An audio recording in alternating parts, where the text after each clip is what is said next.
Good morning. And I'm more Hanachi. You just so Nana. Now, what we Mamma na answer one kakra. Aha. Hey, oh, who's Abenquen? And I said, I would never no put your ben or way. I been you ho. Zamu ya sana.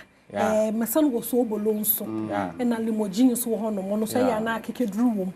Into no more his and winning you. Anna BB Bristol. Something Bristol. Peanut brittle. Oh, Peanut brittle. yeah. Peanut brittle na the one chondo kakra, one chondo kakra na. A veggie grill. Obeji oh warasha. Enti no you botcha na abro bibi Na brem kakra breme mame asana. Now the bits on the account. Yeah. Better bits on the big goons and Makai be only bretu. Bretu will be so. No, the cat cake, you know, some origination. Bretu. Yeah. Now the kakra bits in Mona. But your member for free of you for now, your wife. And moment, young fan of canker crack. Now, Mama Quaba. Yeah. Come watch on was Bibi crack for 1 million. 2 million. Yeah. 1 million into Monchanama over Bibi from my side. Okay. Now, baby, I will free bay. I mean, I had a more, one more amazing. What about me? With it, Nana, Wadaroma. Nana, you may be sabi, I say a hand ana yaba na maybe if we ana go for be edi chigidi ani abepia anti wamane why you now Nana hima we there Wadaroma open no asante twi akuapem fante hausa ana emu alfa omu ehu hey no one na to papa itu make dem kase nyinara mi ayi ni kakaka awo there some han san ehu there ebe hu there mutum campaign na there mutum nka ntin kan fanten na ken ya type bako awo ya ba type ben Fancy New Town. Nti German fancy for no o New Town bi. No one can say no. One two kwan no. Why they am miss fancy. Omo no moka match keto manayo. Match keto manayo. Mana enim keto a. Ayo. Oh yo him. Watch keto na manayo. Na etu ma keto ma keto na yo. Nchi awala wo yem timi show. Ha. Na jai keto di mu na keto na speed. Na keto no so afio. Keto na sana afio. Asa na afio. Me yi ma wo hwe actually ze na so no. We dey nana. Ameze gbano wake mo otin. Akwa baby o. Yeah na. Okay. Nti no my umanye twetwe nkomo wa ye Ghana fo. Awi ni no we hen. But yet meaning wakra.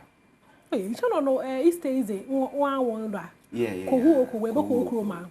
There be sad announcement miss me event nti. Oh, okay. Omo antimi anko no. Me ne omo betena ha na ya hwe abom pepe. Okay. Na ye da se. Dem drink it too anoma. Esa fever. Etum gunsu aha TV. Etum sonche. Ya kan sem. Etum sonche. Okay. Inti no papa who asked him for the free. Oh, Amala. Oh, I don't know. The fancy accent. Oh, Captain. Obi Capena is also the same thing. But me achimni. Me achimni name. Okay. Yeah, I honey a woman. Those same benyi wa kra but I want to meet now or kakra. I can't me come I wanna make. Inti no yakwa achim enyine a nkofu nyim wo ho. Yeah. When you want the shenyo. Yeah. Or he no okrum wo offended. Nana no kakra. Ajubro. Or he no okrum ho no nize yo. Ana basa na no. There be achim nyina ye hene. Ene osaje fo amotia of Philippine. Ono na ye achim empire no to so say. And the first, second, third. I don't know. Me no if you. That's what they come. ono na mesel me bodia ore mo tunde hu na ma pagya me mo na wo hwɛ me a wo de hye na me wo Adom TV a me ne ona na edi nkomo wo de hye wa ha yo enti no oho ni nyini ya mo fa mo nyina no ya ho me nyi wo kakra na ye ba ma me greener pastures into omo de ye ba akra na eben kran na ezi mfi be ya hen I'm a be say 5-6 years okay so eben kran ni sa kakra okay mata se na comedy ejuma no ye hu no rukoye papa I no personally ni mezi echi papa and me one of the people me motum dem say sim back na me push comedy ejuma pa wo krom ha de gida mante da wori ya bibi mezimu hu begim ana de mepe kwani bi do na ya be hye hu na echi na wetum na waye nti no ye hu the comedy amen ye hu the comedy ejuma no orukoye papa sisi ara sika abam kama olokoda maye hwe comedy first no most not na sisi ara nsakan ye ben na wabu webi sabi so comedy in fact first no na ye hu ne se na Ghana fu bebre na enhyeda enyi ntum sana na me hu no because na baby to say be ala ye nuanom alata for na Nigeria for yeah hu se omo agye atonom gye tum so ache ye but na aha no we comedy cry na e bi okra we invite to comedy as a comedian cry na ye tua kana say sort wa it looks like I say oh should then deserve be as a ye should die ye examine ye say oh you funny and na say and now I think that na companies and so when it comes to investments and as a sponsorship na omo should down for hunyim sana yes sana me hono ye me name penifo ni bi edin komo asana say no mo kan but see ade erade Adom me ba mo nche but me kakra ma be hono I think say it's Ghanaians are doing well this year omaje comedy atum sponsorship or events in Kwambia there are a lot of company especially Adom mo kra de ye bohwe mana majasu is that me who say comedy ni dey more ede and as a price be abaso abaso you know me who comedy this year no papa waso baka da nyene ya adwene zo okay ni oh yeah the me nua be man ka no me ne ya adwene 100% because so share way back na especially stand up comedians they yan come on be call around stand up comedy we say comedy neso branches we be room and we as stand up comedians there was actually a point a Ghana history man na yes obi any or Ghana no yes when it comes to stand up comedy they na in Nigeria for ne no ama etonkofo bi adwem because account ebia ni pakese bi na kan baby okay nti no etonkofo adwem but Ghana for no so yetimi prove your point we share from David Oscar mo DKB mo omo gine mo say no ye ho yese omo amu na ni mo obi amponsa legs mo ba ma so yesise so papaya Kwame Asa ye nyina yetimi aboma te say obi frɛ for sure ya say yetimi ye comedy show na Ghana for nko na da so so Nigeria for no kwa ba omo nya space kwa ntimi shine ne say when was the last time way back obi be comedian be shine no Ghana na Nigeria Nigeria ni na ba platform me sure say me ka say kai say when was the last time Nigeria ni bi blue aye influencer na say comedian never because ya here ejuma no we have the main we are here like ya here ejuma and every comedy show be aye ba to say oh me sure so about comedy shows obi wakwa hu ni crowd but oba stage from open up to the last performer obi at me say you know ejuma akum ana Ghana for no so omonte ase no so ba so so at ase say Ghana for te ejuma na ye na se nti say ye de flyer to out abekona ho ahema ye de flyer to na ho afen nti ye nyankofo bi ti se mo a mo ate ejuma na se mo support mo so mo ane ka ho because enya mo a me sure say ye will be there ya so ye da ho na ase transition na ye kama mo ya so ye da ho na ase de ejuma bebrebe wo wi asi teacher wo ho juma no doctor wo ho let's we put away her benyim no na so no wetu ho esi wo da ho do begim ma ya asro na mi hye ho na ai Amen. Emergency, Amen. It's no papa yo. And a kwame answer. Or your software. Wayne. But is it Daniel now, okay? Now on your software. Is the software him? King of Glory Covenant Chapel. Oh, so I try no quite. Yeah. Software. Yeah, I know when chain and yaba. 80. I sorry no. Of Uncle Barry Apoko say. Hey, preaches eh? Preaching. Oh, preaching be an preaching. Preaching. It's a one way. My corner sorry crowd. My should preaching the bed though. Ain't on say talent adeba kwa say na Ghana for be brain na edge nema bi atum.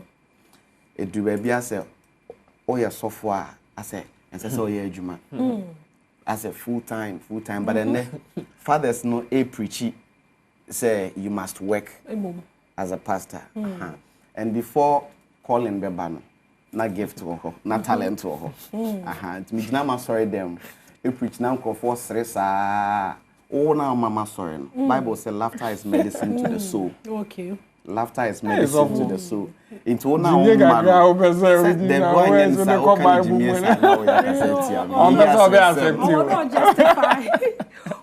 justify more lawyer. Also for a comedian. So I'm a humorist. Yeah. Yes. Mama, you know say, but I did back comedians. Era I mean social media. Was the first no. I'm not sure say DKB more time maybe at TikTok yeah but you see her there unya the two pair or consistent with it partner just say afa kwa ena mpanimfo no so ebi omonsem meaning say sana other industries no like music ne tie there okay comedy ubisa every comedian of a catcher on for comedian being conscious say oh, bro, Pacho, maybe I'm good at comedy and I meet my mom. Immediately, say comedy club, and say, me say a Lexi, men can't straight as a black comedy club, no mammy. And I think say, Sardin so or penny for no young crofers or pushy. The moment you go, no, say, papa.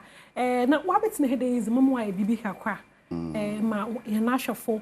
I will find there. We tune into Adom TV. Worship him, and the pain we tune na wafifi once a crowd Sunday. And what kind of wins na we here, papa. What be necessary? You know. May introduce it. Okay. May introduce it. Oh, my may introduction answer. Ma'am. Hello. So what they call Hamedodo. So mammy, what tell me? Miss me wo air, my TV so. What friend me o yan me and chen what ahana ne me beko. Me say nra sermon ni ntina me preach here. Change so mammy, me wo TV so mammy nwe. Chinchin ama na nra mabawa kutia e na ntina me bawa me preach here e na mabawa kutia. So mammy me say ntina me preach here. They be answer. Wo enti na member fie no wo kan ya ho den chan me enti na me kan no abrim me sa menka we TV so be ya mo bia obi ate aha odi onim na me into the week we we dey mesre wa se man kan cho me che week we enne ye be ya announcement so if you ochina ko ye your night 6 days week nyina why mesre ye na 6 days ni nyina why because suddenly I am a befi anya obekume. Why? Israel. Into the week we were humia. Yeah, 6 days. You was. Remember so full bed. I organize 30 days. Say 6 days. I order 6 days. There's no akuma to a man and 14. Or die be die. Why soft man? Or me throw back more air. Why? Ma akuma mra for me or air. Enti say mami preach repentance be man na. And yes. Me preaching prosperity more. Na me wo kapre. So my mother me from. So my me had do mama. Or had do. Kwabi ansai. So for my me had pa. So my me had. So my me had pa. Oh had. What's my bonne kutia na. Another na so ko bonne kutia. Me preaching kwaje. Now, Nkwaje only say or year and pen Nkwaje. I don't know who preach. Na me made them na me nkwa na ba sorry. What's mean preaching prosperity? Oh. I know I was offering buy 20 cities. Made there 10. Jesus of my be I want. Prosperity, I didn't you can preach what you don't. What to 10? I went to 10.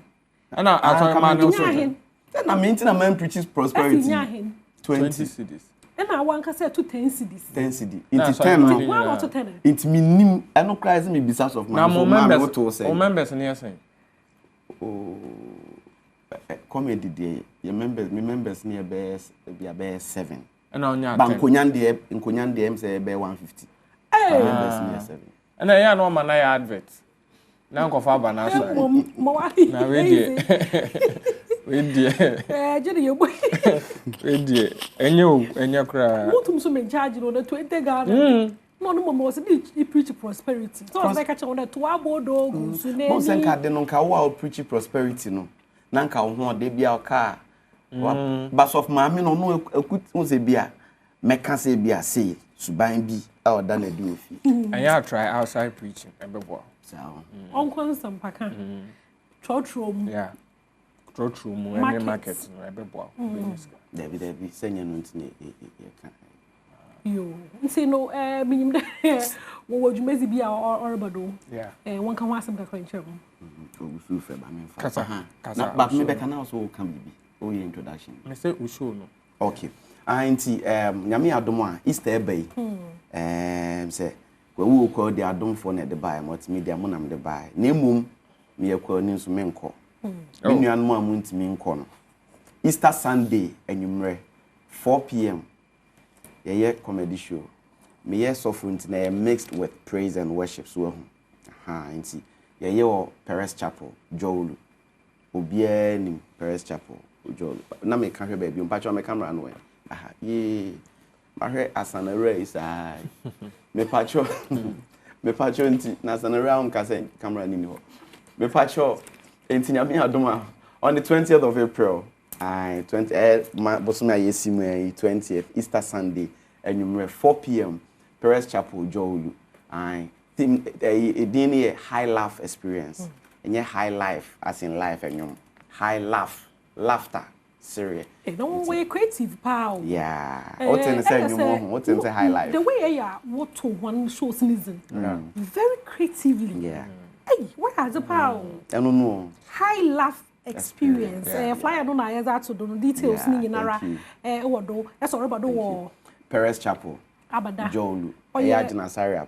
Ye papa. Sorry, Rade Fachem. Ye papa Jinasari. Sorry, Hona. 20th of April. Paris Chapel Joel 4 p.m. A high laugh experience. Name mum a free. Oh, that means sure. Because yeah, me send come a jekakra and as of my miss Minyai. Oh, yeah, then na or Fahoka. Near the identity. Or Boami Antino. They are not bullying me. Oh, mammy. Mammy, bro, Okofa, Yafani, I will beat me a hand on Wahe. Michelle, Linia Bema legs the comic. Yeah. And also 5th April. Or yeah, show. What you need a fool in April. A fool in April. In April. Ono de any day any free only of ma maybe at time. Nti or ye one who have no be worry. Afi no be worry. Tell so boys can. So ye was snap cinema. Afi no be worry. Let's when you be see banana. Oh, young kon wedding dey nim say e bi ni ho. Nti a snap cinema Lexi the comic a full in April. Regular 100 cedis. And a double 180 cedis. Only every food. I'll make every rice. So no employ or oche rice. Oban kwa de Albania every rice. And I am Bema Ojo. Minim say unim Ojo Professor Lion. And also ne title no to be board them. A friend no TED Talks. TED Talks. Into a comedy show I'll be banner. I said TED Talks. So more show YouTube. Or share TED Talks. I said TEDx. So bar obi a presentation. And also a basso 19th April. Saturday. The nature say a corny dear na a dear chair a medium. Okay. Saturday. Nafi a homeka cra. Ya ko Ojo dear na support no. Nafi a dear chair. me nti papa ya dam concert ba se ni nyina no perform wo me was so ojinam nice me was so ni nyina me was so okay me da ho na ase na me pa cho mo nso legs nso so kra wo wo so sa na da ma na we ndo ye fe keke wo support wo nyina wo support wo ho nti no ekwa iyi no concert asa ebi nye wo nyina ara wo ho no ma wo nyina wo bagigi wo na ndua kama papa nti no Pacha obetima mama sana no one ma pot no do manai ma pot no do manna eja ofa nko na yehu and offer breakfast for how nya kaya bread nya sugar bread ba ko kan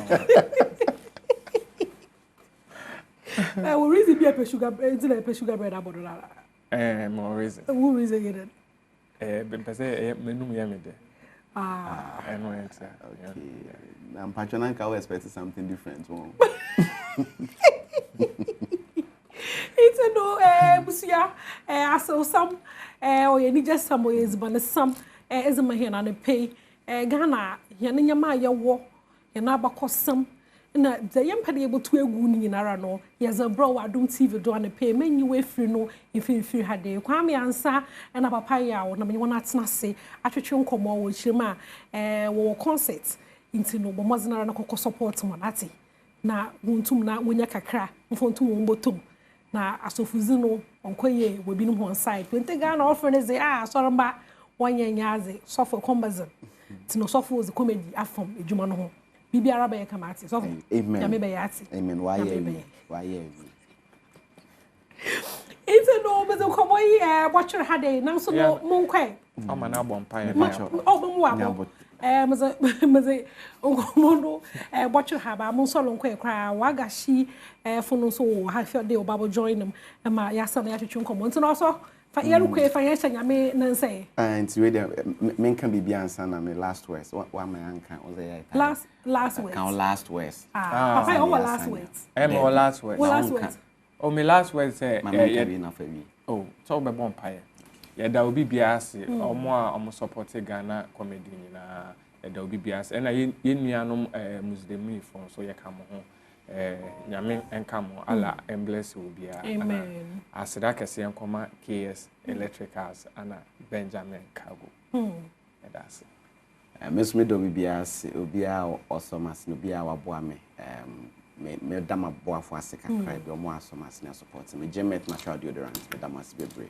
Lime House and afi so ba ku mi refi di omo doso ye enti no we dem esremo a oba se obi ho mfa no anaso bi yare a bomodin a bra it's the only comedy show oba you go home with testimonies show no yes last year there no I have series of recorded testimonies me show it's just come and no bomb pain yeah then sabeka besre na nya wa yaresa for free Allahu Shafi nyankopon yaresa for that's it you already that was fine bonne chair hu ye mo bo said they were do it na ma opem ko a enenye hobo ya brabo amen me da ho na papa da ya da was be brain so that's inde me wie na so for the ma no so na nyira